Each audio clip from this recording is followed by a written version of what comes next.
High বন্ধুরা, কেমন আছো তোমরা সকলে? আশা করি তোমরা সবাই খুবই ভালো আছো। আমারও এই চলছে এখন মোটামুটি স্থিতির দিকে।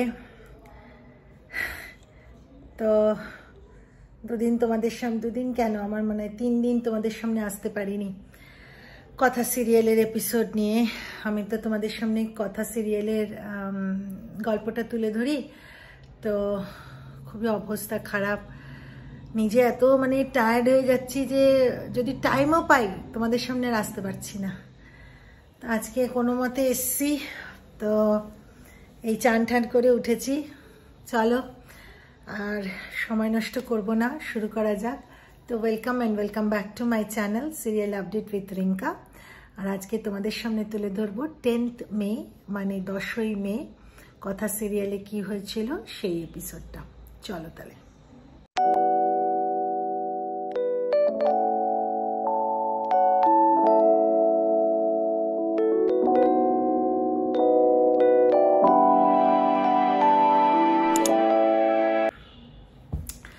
তো বন্ধুরা, কথা সিরিয়ালে 10th মে 10ই মেতে আমরা দেখতে পাই যে বুলি তো এদিকে এভির যে গাড়িতে একটা ঘুটে মুটে লাগিয়ে ওপরে দাঁড়িয়ে আছে, আর এদিকে সকলে তো নামাবার করছে কিন্তু কিছুতেই নামছে না। আর অঙ্কিত তো প্রত্যয়কে দোষ দিচ্ছে, তোর জন্য এরকম হয়েছে, তোর জন্য ছোটবেলার থেকে বকুনি খাই, তুই তোর জন্য দেখ আজকে কি হয়েছে। তো যাই হোক, তো তখন প্রত্যয় তো বলে সব জিনিসে আমাকে তো দাঁড়া, তো বলছে যে বলি তুমি শিগগিরই নেমে এসো, নালে কিন্তু তোমাকে আমি অ্যারেস্ট করবো। তো তখন বলছে এই যে শুনুন, বলি যাই করুক না কারণ না, পুলিশে যেতে রাজি না, দাঁড়ান আমি নামছি।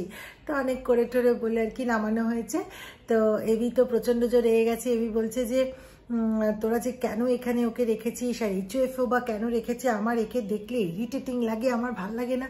তো যাই হোক, এবার বুলি আবার উঠতে যাবে গাড়িটায়, বলে দেখবেন আপনারা বুলিকে এরকম করছেন, বলি কতবার উঠতে পারে গাড়িতে, বলে আবার উঠতে যাবে। তখন একটুখানি সরি বন্ধুরা, তো তখন একটুখানি পাটা স্লিপ খেয়ে ও এভির গায়ে এসে পড়ে।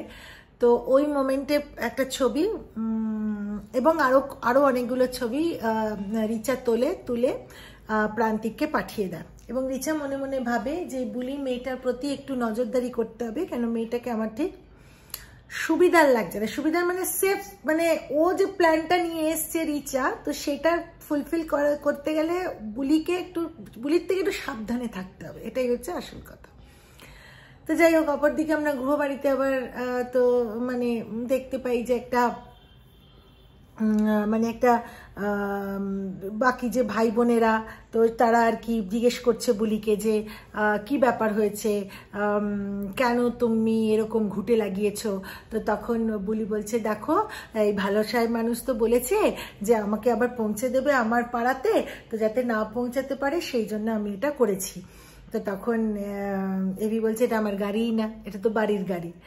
তো যাই হোক, অপরদিকে আমরা দেখি আবার কর্তা দাদু শশীভূষণ গুহ সবাইকে ডেকেছে, সবাইকে ডেকে বলতে চায় যে গুহ ফার্মাসিউটিক্যালের যেই পোর্শনটা পুড়ে গেছে সেই পোর্শনটা বিক্রি করে দিতে চায়। এবং শশীভূষণ গুহ কর্তা দাদু একটু খুব দুঃখের সাথেই বলে যে আগে যখন কথা মা ছিল তখন খুব ভালোভাবে আমি বারবার যেতাম ফ্যাক্টরিতে, এখন তো আর সেটাও যাই না, তো কেন আমার আর ভালো লাগে না। আর আস্তে আস্তে আমি অনেক কিছু জিনিসটাকেও এই যে বড় ফ্যাক্টরিটাকেও আমি আস্তে আস্তে ছোট করে দিচ্ছি। তো তখন ছোটকা বলে যে তুমি যে সিদ্ধান্তটা নিয়েছো বড়দার আসার তো দরকার। তো বলছে যে হ্যাঁ নিশ্চয়ই বড় খোকা আসার পরেই আমরা সব ব্যবস্থা নেব। আর ছোটকা এটাও বলে সাথে যে বাবা যে এর পরে ব্যবসা সামলাতে পারতো সে তো এখন সেই অবস্থাতেও নেই। তো তখন দাদু ভাই কর্তা দাদু বলে যে সে তো নিশ্চয়ই সে অবস্থাতেও নেই, আর আশাও করা যায় না যে সে সেই ব্যবসাটা সামলাবে।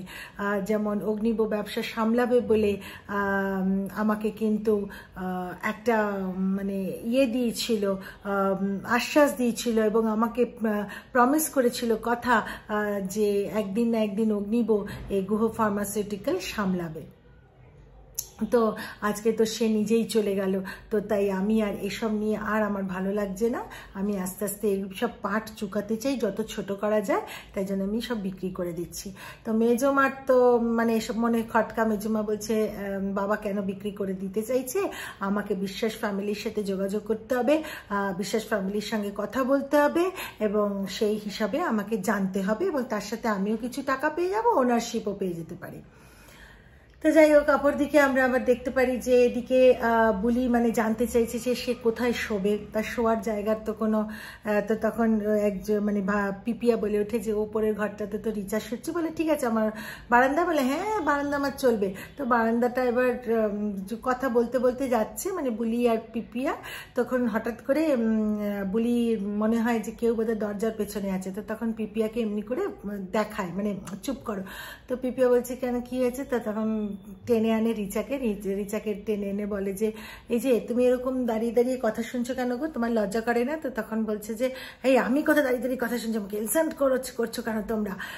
তো রিচা দৌড় চলে যায়। তো তখন বলি বলে যে তোমাকে ভালো ভালো পিসি বলে ডাকবো গো, তুমি কত তোমরা ভালো মনের মানুষ, কেন দেখো আমাকে থাকতে দিয়েছো, পেঁচাকে থাকতে দিয়েছো, রিচাকে পেঁচা বলে ডাকে, বলে পেঁচাকে থাকতে দিয়েছো। তো যাই হোক, তো এইসব হলো টলে। এবার কি হয়েছে, বারান্দায় তো নিয়ে এসছে, বলছে তখন পিপিয়া বলছে বারান্দায় যে শোবে গো, বলি কত মশার, এখানে কত গাছগাছলা, তুমি তো দেখছো পোকামাকড় তো ভরে ভরে থাকবে। তো তখন বলছে বলি যে চিন্তা করো না গো, আমি তো রাস্তার ধারে শুয়ে বসে কাটানোর মানুষ, তো ওই যে গাড়ি ঘোড়া যেত তখন যে একটু হাওয়াটা আসতো, ওটা দিয়ে মশাও চলে যেত, হাওয়াও পেয়ে যেতাম, আবার কি। তো বলে ঠিক আছে শুতে যাচ্ছে। তো তখন পিপিয়া বলে দাঁড়া দাঁড়া দাঁড়া, বলছে কি হলো, বলছে দাঁড়া বালিশ চাদর এনে দিই। আর বালিশ চাদর আনার সাথে না ও পিপিয়া একটা ঝাড়ু নিয়ে এসে জায়গাটা ঝাড়ু দিচ্ছে, তাড়াতাড়ি করে ঝাড়ুটা যেমনি দিতে যাচ্ছে বুলি হাতটা ধরে বলে যে রাত্রেবেলা কখনো ঝাড়ু দেয় গো, আর তা সেটাতে না পিপিয়ার মনে হয়েছে বোধহয় কথা। তো তখন তাড়াতাড়ি করে কথা বলে আরে আমি তোমাদের কথা ব্যথা কেউ নই গো, আমি বুলি বাবা, বলতে বলতে তো আমি নিজেই শেষ হয়ে যাচ্ছি গো বাবা। তো যাই হোক, তো ওখানে শুয়ে পড়লো। এবার শুয়ে পড়ে মনে মনে ভাবছে ভালো সাহেব মানুষ তো আমাকে বলেছে যাতে মুখটা না দেখে, তাহলে আমি কি করি কি পাই। তা একটা ঘরে গেছে, সেই ঘরটা হচ্ছে অর্ণা তো স্লিপিং মাস্ক পরে, যেটা আইটা কভার করার জন্য যেটা থাকে সেটা পরে শুয়েছে। তো তখন বলছে বাবা এগুলো আবার কি পরে শরীর, আর একটা টুক করে আওয়াজ হয়েছে, অর্ণাও তাতে ভয় পেয়ে গেছে, এবং অর্ণা উঠে বলছে কে কে কে, এদিকে বুলি তো উঠে একটা আলমারির ওপরে বসে আছে, বলছে কে কে কে কে, বলছে কে কে কি, নিজেই বলছে কে কে, আবার কে আসবে, আমি তো এত মুভি দেখা, এইটাই প্রবলেম, হ্যাঁ নিয়ে যাও তুমি শো, নিজেকে নিজেই বলছে অর্ণা। তো যাই হোক, তো তারপরে কি হয়, আমাদের বুলি একটা ফেস মাস্ক মানে যে শিট মাস্কগুলো থাকে না সেটা নিয়ে আর কিছু মেকআপের প্রোডাক্ট নিয়ে বাইরে আসে, আর সমস্ত কিছু করে ঠরে ও শুয়ে পড়ে। এরপরে কি হয়েছে মানে মুখে টুকে লাগিয়ে, এরপরে কি হয়েছে অগ্নি আসে ওখানে, এবং অগ্নি এসে সুমনে কথার কথা মনে করতে থাকে। আর হঠাৎ করে এবার যখন টার্ন নিয়ে ফিরতে যাবে ওই মোমেন্টে ধাক্কা খায় আর উল্টে গিয়ে পড়ে হচ্ছে বুলির বুলির ওপর। তো তখন বুলি ভূত ভূত ভূত ভূত ভূত ভূত, এবার অগ্নি বউ ভয় পেয়ে গেছে। তো তখন সকলে মানে চলে এসছে, অঙ্কিত আর প্যাটি সকলে চলে এসছে, বলছে আবার বাড়িতে ঝামেলা, এইসব তোর জন্য, এভাবে বলতে থাকে হচ্ছে অঙ্কিত আর প্যাটির মধ্যে হতে থাকে, যে সব প্যাটির জন্যই হচ্ছে।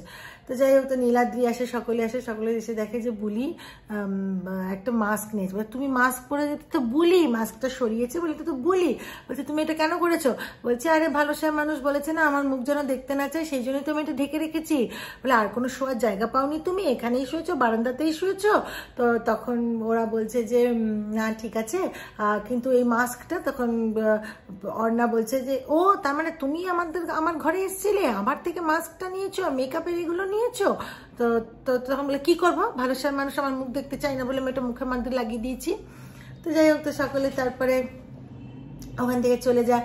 আর ওখান থেকে চলে যাওয়ার পরে বলছে যে মানে বালিশ টালিশ ওর কাছে দিয়ে গিয়ে বললো যে এখানে শো না, অন্য কোনো জায়গায় গিয়ে শো।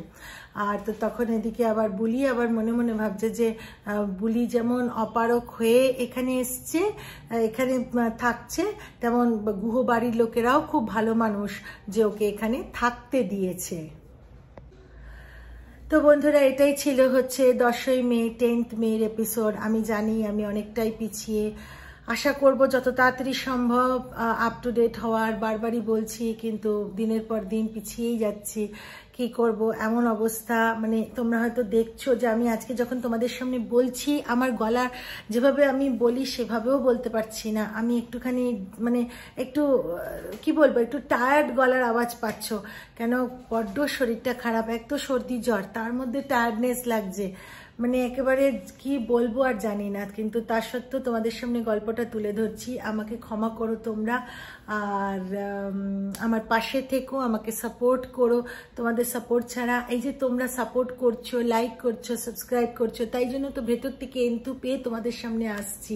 তো সেই সাপোর্টটা আমাকে তোমরা দিয়ে যাও, তোমাদের কাছে হাত জোর করে বলছি।